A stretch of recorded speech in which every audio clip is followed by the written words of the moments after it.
ഇപ്പോൾ ആസിഫ് അലി എന്ന് പറഞ്ഞാൽ ആദ്യം ഒരു മോഡൽ, പിന്നെ ഒരു VJ, പിന്നെ ഇപ്പോൾ എല്ലാവരും അറിയുന്ന ഒരു വെൽ നോൺ ആക്ടറായി.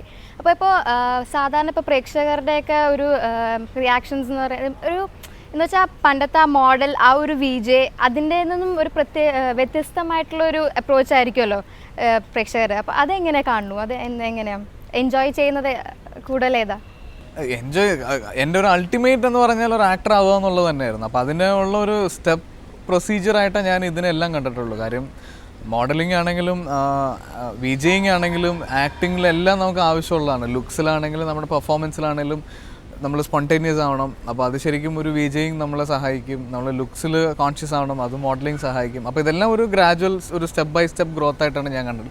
പക്ഷെ ഇതൊന്നും പ്ലാൻഡ് അല്ല, അതെല്ലാം നമ്മൾ ആഗ്രഹം കൊണ്ട് സംഭവിച്ചു പോയ കാര്യങ്ങളാണ്. പിന്നെ ഓഡിയൻസ് എന്ന് പറഞ്ഞാൽ എനിക്കങ്ങനെ ഞാനൊരു വലിയൊരു ഹൈഫൈ ആക്ടർ എന്നൊന്നും അല്ല, പക്ഷെ ഒരു നല്ല ഒരാളെന്നുള്ളൊരു കൺസിഡറേഷൻ എനിക്കെന്തോ തന്നിട്ടുണ്ട്. കാര്യം സിനിമകൾ കണ്ടിട്ട് അങ്ങനെയുള്ള റെസ്പോൺസാണ് കിട്ടാറുള്ളത്. അത് ശരിക്കും ഒരു ഭാഗ്യം തന്നെയാണ്.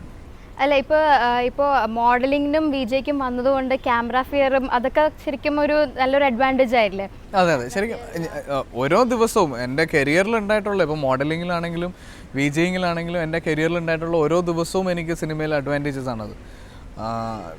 ഏറ്റവും പറഞ്ഞ പോലെ ഒരു ക്യാമറ ഫിയർ എന്നുള്ളൊരു സാധനമേ എനിക്കില്ല. ക്യാമറ ഉണ്ടതിനെ പറ്റി ഞാൻ ബോദർ ചെയ്യാറ് പോലും ഇല്ല. അപ്പോൾ അങ്ങനെ ശരിക്കും ഇതെല്ലാം ഒരു ആഡ് ഓൺസ് ആയിട്ടാണ് എനിക്ക് ഫീൽ ചെയ്തിട്ടുള്ളത്. ഇപ്പോൾ ആക്ടിങ് ഭയങ്കര പാഷനാന്നല്ലേ പറഞ്ഞത്. അപ്പോൾ ഏത് ഏജ് തൊട്ട് ആക്ടിങ്ങിലേക്ക് പോയി? ഇപ്പോൾ സാധാരണ കൊച്ചുകുട്ടികളൊക്കെ ആകുമ്പോഴത്തേക്കും ആദ്യം പോലീസാണോ അല്ലെങ്കിൽ അങ്ങനെ എന്തെങ്കിലുമൊക്കെ ആയിരിക്കും.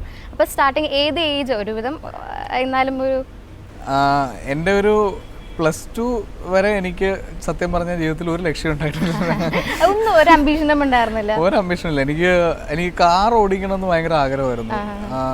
ഒരു നന്നായിട്ട് വണ്ടി ഓടിക്കാൻ അറിയാവുന്ന ഒരാളാവണമെന്ന് ഭയങ്കര ആഗ്രഹമായിരുന്നു. പിന്നെ ഈ ചെറുപ്പത്തിൽ പറഞ്ഞ പോലെ പോലീസ് ആവണം, കള്ളന്മാരെ പിടിച്ച് ഇടിക്കണം, അങ്ങനെയുള്ള എല്ലാ നല്ലതൊരു എനിക്കൊരു ഡോക്ടർ ആവണം എന്നോ എനിക്കൊരു എഞ്ചിനീയർ ആവണം എന്നോ അങ്ങനെയൊന്നും എൻ്റെ ജീവിതത്തിൽ ഞാൻ ഇതുവരെ ശ്രമിച്ചിട്ടില്ല. അത് പറ്റില്ലെന്ന് എനിക്കറിയാം. അപ്പോൾ പക്ഷെ അതൊക്കെ ഒരു ആക്ടിങ്ങില് ഓരോരോ ക്യാരക്ടറിലൂടെ അതൊക്കെ ചെയ്യാമല്ലോ. ഒരു എഞ്ചിനീയർ ആവാം, ഒരു ഡോക്ടർ ആവാം. ശരിക്കും അത് എക്സ്പെഷ്യലി ഞാനൊരു ആക്ടിങ്ങിനെ പറ്റി എന്നോട് ചോദിക്കുമ്പോഴെല്ലാം ഞാൻ പറയുന്ന ഒരു കാര്യമാണ്, നമുക്കൊരു നന്നായിട്ട് പഠിക്കുന്ന ആർക്കും ഡോക്ടറും എഞ്ചിനീയറും ആവാം. പക്ഷെ ഒരു ആക്ടർ ആവണമെങ്കിൽ അതിന് ഒരുപാട് ഭാഗ്യവും ഒരുപാട് ടാലന്റും ഒരുപാട് ഘടകങ്ങൾ ആവശ്യമാണ്. നമുക്കപ്പോൾ ഇങ്ങനെ ഒരു അവസരം കിട്ടുമ്പോൾ ഈ പറഞ്ഞ പോലെ നമ്മൾ ചെറിയ റീസൺസ് കൊണ്ടൊരിക്കലും ഇത് മിസ്യൂസ് ചെയ്യരുത്. നല്ലൊരു ആക്ടറായിട്ട് തന്നെ ഇരിക്കണം. ഓൺ സ്ക്രീൻ അല്ലാണ്ട് ഓഫ് സ്ക്രീനിൽ വല്ലതും ടെക്നിക്കലി വർക്ക് ചെയ്യാൻ അങ്ങനെ വല്ല താല്പര്യമുണ്ടോ? ഡയറക്ഷൻ, ക്യാമറ ഒന്നുമില്ല, ആക്ടിങ് മാത്രം?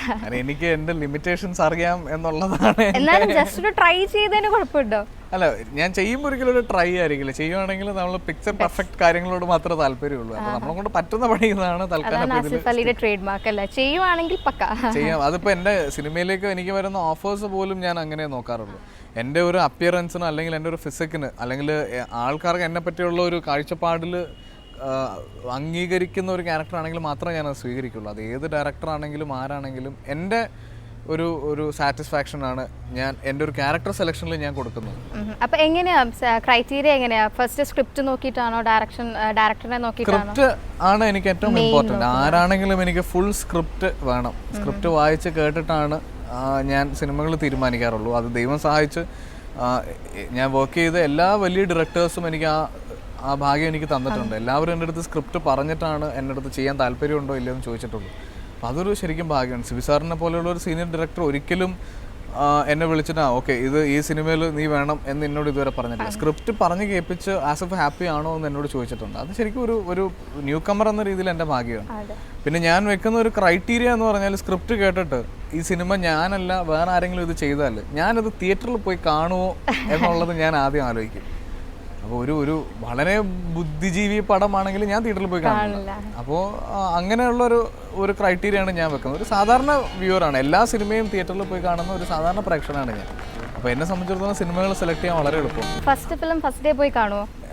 എൻ്റെ എല്ലാ സിനിമകളും ഞാൻ ഫസ്റ്റ് ഡേ ഫസ്റ്റ് ഷോ തിയേറ്ററിൽ ഉണ്ടാവും. അല്ല, ഞാൻ ചോദിച്ചാൽ ഫസ്റ്റ് ഫിലിമിന്റെ കാര്യം. ഫസ്റ്റ് ഋതു അല്ലേ ചെയ്തത്? അതെ. നമ്മൾ 3 പ്രിവ്യൂ ഷോസ് വെച്ചിട്ടുണ്ടായിരുന്നു. കാലിക്കറ്റ്, കൊച്ചിൻ, ട്രിവാൻഡ്രം 3 ഞാൻ പോയി.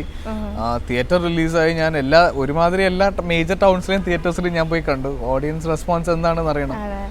നല്ല ടെൻഷൻ ഉണ്ടാവില്ല? ഫസ്റ്റ് ഫിലിമാണ്, പക്ഷെ അത് ചെയ്തപ്പം യങ്സ്റ്റേഴ്സിന്റെ ഒക്കെ കൂടെ എല്ലാം ചെയ്തപ്പോൾ നമുക്കൊരു ടെൻഷൻ ഉണ്ടല്ലോ. കാര്യം ശ്യാം സാർ എന്ന് പറഞ്ഞൊരു അൾട്ടിമേറ്റ് മാൻ ഒരു അൾട്ടിമേറ്റ് ഡയറക്ടർ നമ്മുടെ ഒരു ബാക്കപ്പ് വലിയതായിരുന്നു. സാർ തന്നൊരു സപ്പോർട്ട് ഭയങ്കരമാണ്. ഒരിക്കലും ഒരു പുതിയ ആളെന്നുള്ള രീതിയിൽ ഞങ്ങളെ ട്രീറ്റ് ചെയ്തിട്ടില്ല. ഇതൊരു സിനിമയാണ്, നിങ്ങളുടെ മേളിൽ ഇത്രയും പൈസ ഇൻവെസ്റ്റ് ചെയ്തിട്ടുണ്ട്, ഇതിനൊരു വലിയ പ്രൊസീജിയർ ഉണ്ട്, ഇങ്ങനെ ഒന്നും നമ്മളോട് പറഞ്ഞിട്ടില്ല.